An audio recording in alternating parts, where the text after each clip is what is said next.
بسم اللہ الرحمن الرحیم الحمد للہ رب العالمین والصلاة والسلام علی سید المرسلین اما بعد فاعوذ باللہ من الشیطان الرجیم بسم اللہ الرحمن الرحیم الصلاة والسلام علیک یا رسول اللہ وعلی آلک واصحابک یا حبیب اللہ۔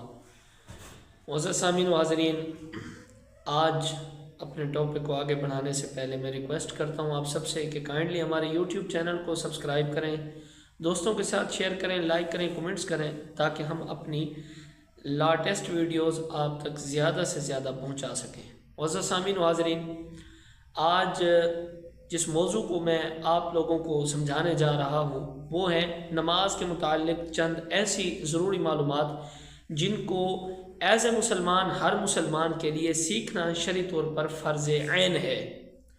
یہ جو حدیث پاک ہے، پیارے آقا صلی اللہ تعالی علیہ وسلم نے ارشاد فرمایا ہے کہ ہر مسلمان مرد و عورت پر علم سیکھنا فرض ہے۔ وہ اس علم سے مراد معزز سامعین و حاضرین ضروریات دین کا علم ہے۔ ضروریات دین کا علم سیکھنا ہر مسلمان مرد و عورت پر فرض عین ہے، اور بقیہ جو علم ہے اس کا سیکھنا فرض کفایہ ہے۔ ہم لوگ دیگر علوموں میں اس قدر مشغول ہوئے اور دیگر علوموں میں اس قدر ہم لوگ گھسے، کبھی ریسرچ کا نام لے کر، کبھی سائنس کا نام لے کر، کبھی ٹیکنالوجی کا نام لے کر، کبھی ترقی کا نام لے کر، وغیرہ وغیرہ۔ اس طرح ہم لوگ اس قدر ضروریات دین سے ہٹ کر دیگر علوم میں اس قدر مشغول ہوئے کہ جس علم کا سیکھنا ہم پر فرض تھا اس علم کو ہم لوگ پیچھے چھوڑ بیٹھے۔ جسٹ آج کا دن چھوڑ کر کل کی میں بات کر رہا ہوں آپ لوگوں سے۔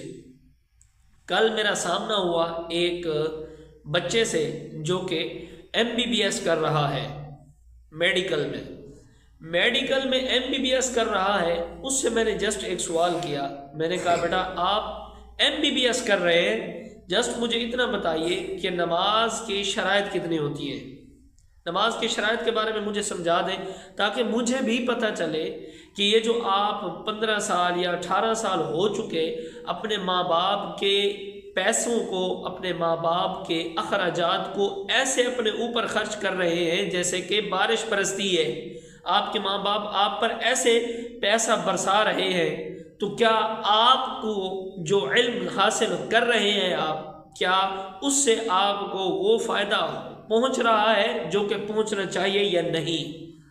تو اس کو میں نے جب نماز کی شرائط کے بارے میں پوچھا تو اس کو نماز کی شرائط کا پتہ نہیں تھا۔ یہ ہمارے لیے معزز سامعین و حاضرین افسوس کی اور لمحہ فکریہ کا ہمارے لیے منظر ہے یہ کہ ہم لوگ MBBS تک پہنچ گئے، اور یار افسوس کی بات یہ ہے کہ ہمیں نماز کے بارے میں بھی نہیں پتہ۔ اسی چیز کو لے کر آج ہم چل رہے ہیں، نماز کے بارے میں آج ہم نماز کے شرائط سیکھنے جا رہے ہیں۔ آپ سب توجہ سے اس کو سیکھیے اور اپنے بچوں کو بھی سکھائیے تاکہ ہم لوگ جو کہ ضروریات دین ہے جن کا سیکھنا مجھ پر آپ پر فرض عین ہے، ان کا ہمیں بھی اور ہمارے بچوں کو بھی پتہ ہونا چاہیے۔ پہلی چیز، چلیے ہم چلتے ہیں، پہلی جو چیز ہے وہ ہے نماز۔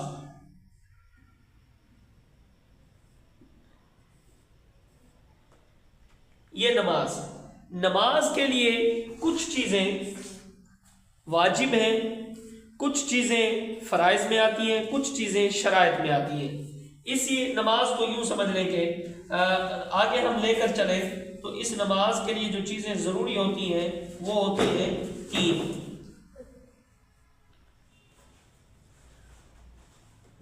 فرائض، واجبات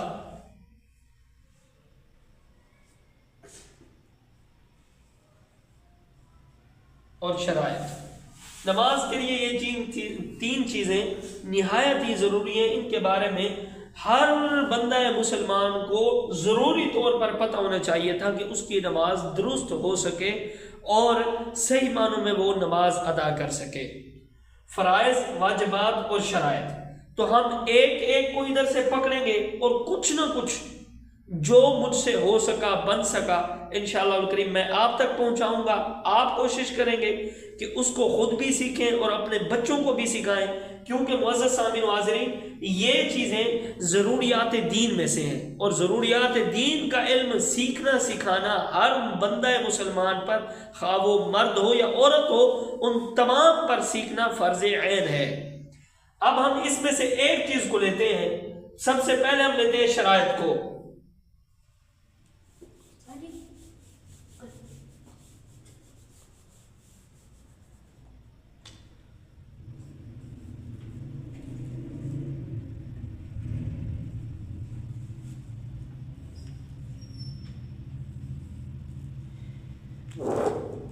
معزز سامعین و حاضرین، نماز کے لیے جو شرائط ہیں وہ 6 شرائط ہیں، کل 6 شرائط ہیں۔ اگر عمومی طور پر 6 شرائط، بعض دفعہ انسان ہے، چونکہ انسان نسیان سے بنا ہے، اور نسیان کا معنی ہوتا ہے بھولنا یا خطا وغیرہ وغیرہ، تو انسان بھول بھی جاتا ہے۔ میں آج آپ کے لیے ایک ایسی چیز آپ کے ساتھ شیئر کروں گا، ایسی چیز آپ کو بتاؤں گا جس ایک جملے کو، ایک لفظ کو اگر آپ ذہن میں رکھیں گے تو انشاءاللہ الکریم زندگی بھر نماز کی شرائط آپ کو نہیں بھولیں گی۔ وہ ایک جملہ، ایک لفظ میں آپ کو بتانے جا رہا ہوں، آپ تھوڑا غور کریں گے، خود سیکھیں گے اور بچوں کو سکھائیں گے۔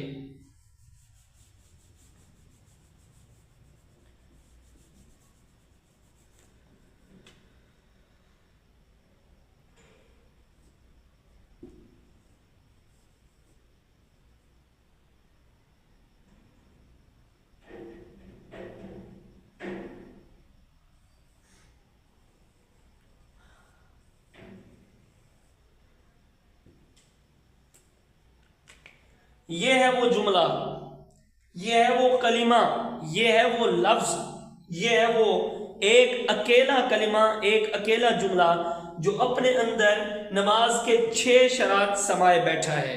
اس کو اگر آپ جسٹ ایک جملے کو ذہن میں رکھیں گے تو انشاءاللہ الکریم زندگی بھر نماز کی شرائط آپ کو نہیں بھولیں گی۔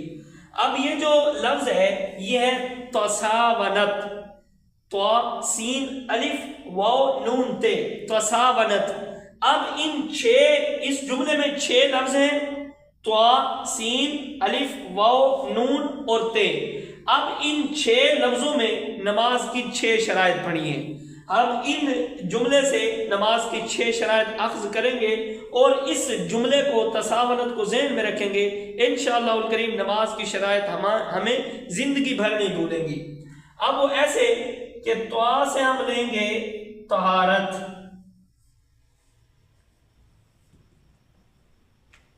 توا سے لیا ہم نے طہارت۔ اب یہ طہارت کیا ہوتا ہے، کون کون سی چیزیں طہارت میں آتی ہیں، اس حوالے سے تھوڑا سا توجہ فرمائیے۔ طہارت میں بندے کا پورا سر سے لے کر پاؤں تک پورے کا پورا جسم پاک ہو، بندے نے جو لباس پہنا ہو وہ لباس پاک ہو، اور بندہ جس جگہ پر نماز پڑھ رہا ہو وہ جگہ پاک ہو، اور جس جگہ کے اوپر کوئی چٹائی، جائے نماز، مصلی یا اس طرح کی صف وغیرہ یہ چیزیں بچھا کر نماز پڑھ رہے ہوں وہ پاک ہو۔ طہارت سے یہ مراد ہے۔ ایک شرط ہماری کمپلیٹ ہوئی، تساونت سے، طوا سے ہم نے طہارت لیا، اور اس طہارت سے مراد کیا کیا ہوتا ہے وہ میں نے عرض کیا۔ اب دوسری شرط کی طرف ہم چلتے ہیں، وہ تھوڑا توجہ فرمائیے۔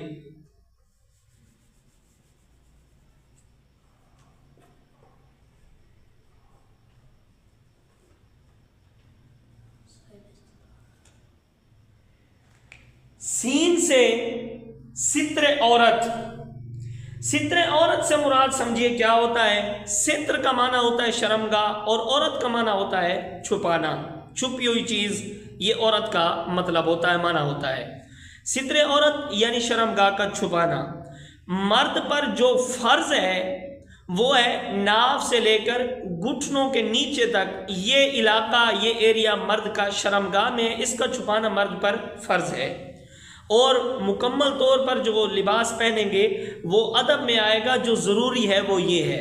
اب اگر اس چیز کو لے کر اگر کوئی بندہ جسٹ بنیان اور تہ بند میں اگر نماز پڑھتا ہے تو کوئی بھی انسان اسے یہ نہیں کہہ سکتا کہ آپ کی نماز نہیں ہوگی، نماز ہو جائے گی، لیکن طبیعت اس چیز کو اچھا نہیں مانتی کہ بندہ جسٹ ایک بنیان یا تہ بند میں کھڑا ہو کر نماز پڑھے، کیونکہ بندہ اللہ تبارک و تعالیٰ کی بارگاہ میں ٹھہرا ہے، تو جس بارگاہ میں بندہ ٹھہرا ہو اس بارگاہ کی لیول، حیثیت، سٹیٹس کے مطابق بندے کو اپنے ملحوظات سامنے رکھنے چاہیے، اپنے پیش نظر رکھنے چاہیے۔ اس لیے جو مرد کا ہے وہ فرض تو ہے، ناف سے لے کر گھٹنوں سمیت نیچے تک یہ فرض ہے، لیکن مکمل بدن پر ہم لباس سجائیں گے تاکہ ہم باادب طریقے سے اللہ رب العزت کی بارگاہ میں حاضر ہو سکیں۔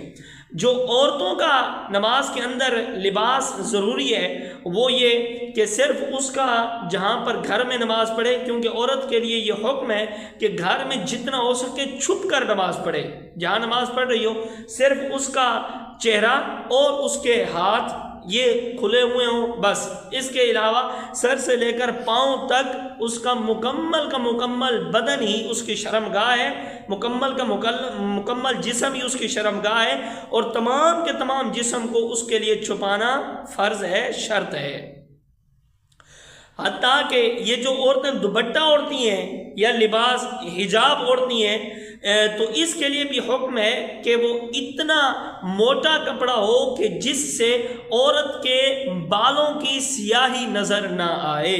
یہ تھا نماز کی دوسری شرط، ستر عورت۔ اب تیسری کی طرف ہم بڑھتے ہیں، توجہ فرمائیے۔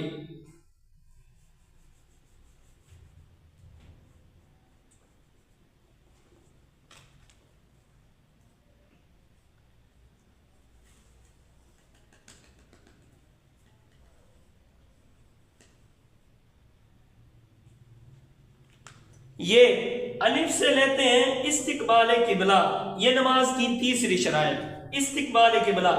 استقبال قبلہ سے مراد کیا ہے؟ استقبال قبلہ سے مراد ہے کہ بندہ جب نماز پڑھ رہا ہو تو بندے کا رخ بالکل قبلہ جانب ہو، اور یہ جو شرط ہے نماز کی کہ بندہ نماز کے دوران قبلہ رخ ہونا بندے کے لیے ضروری ہے، یہ امن کی حالت میں ہے، اور اگر خوف کی حالت میں ہو، جنگی حالت میں ہو، یا کسی دشمن کا خوف ہو تو جس رخ بندہ چل رہا ہو، سواری پر موجود ہو، تو اسی رخ ہی بندہ یوں سمجھنے کہ منہ کر کے نماز پڑھ لے گا تو اس کی نماز ہو جائے گی۔ یہ تھی تیسری شرائط۔ اب ہم چوتھی کی طرف چلتے ہیں۔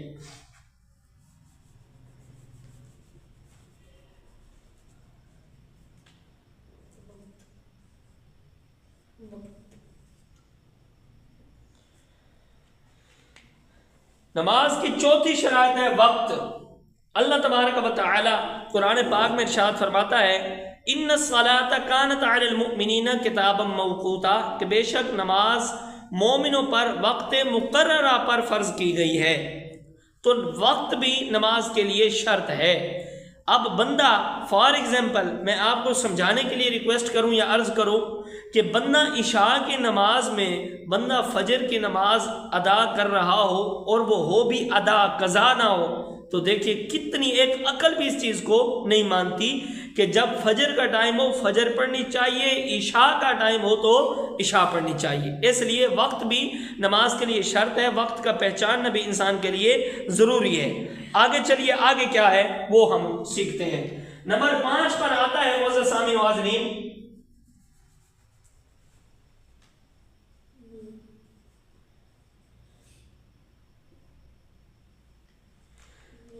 نمبر 5 پر آتا ہے نیت۔ اب نیت سے کیا مراد ہے؟ نیت سے مراد ہے دل کا ارادہ۔ جب بندہ وضو کر رہا ہوتا ہے یا گھر سے مسجد کی طرف چلتا ہے تو وہ نیت ہو چکی ہوتی ہے، نماز کی نیت ہو چکی ہوتی ہے، اسی کا شرط ہے۔ اب یہ جو ہم لوگ نماز شروع کرنے سے پہلے نیت کرتے ہیں کہ یا اللہ میں نیت کرتا ہوں 2 رکعت نماز سنت کی، سنت تیرے پیارے محبوب کی، قبلہ کی جانب میرا رخ، تیری بندگی، اللہ اکبر وغیرہ وغیرہ، یہ جو زبان سے ہم کلمات کہتے ہیں نیت کرنے کے لیے، ان کا کرنا یا ان کلمات کا زبان سے ادا کرنا مستحب عمل ہے، ضروری نہیں ہے۔ اس لیے اگر جب بندہ باہر سے وضو کر کے نماز میں امام صاحب کے ساتھ آ کر ملے تو بجائے نیت کرنے پھرنے کے بس آ کر اللہ اکبر کہہ کر سیدھا اگر امام صاحب رکوع میں ہے تو امام صاحب کے ساتھ رکوع میں شامل ہو جائے۔ اب آخری جو ہے 6 نمبر پر شرائط میں سے نماز کی، وہ ہے ہم سیکھتے ہیں، توجہ فرمائیے۔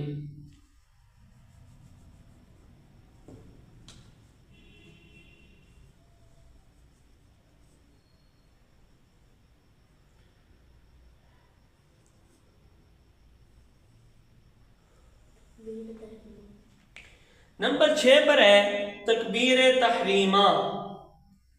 یہ جو چھٹی شرائط ہے تکبیر تحریمہ، اس سے مراد کیا ہوتا ہے تھوڑا سا سمجھیے۔ تکبیر کا معنی تو اللہ اکبر، اور تحریمہ کا معنی حرام کر دینے والی، یعنی جب بندہ کہتا ہے نا اللہ اکبر، یہ ہوتی ہے تکبیر تحریمہ۔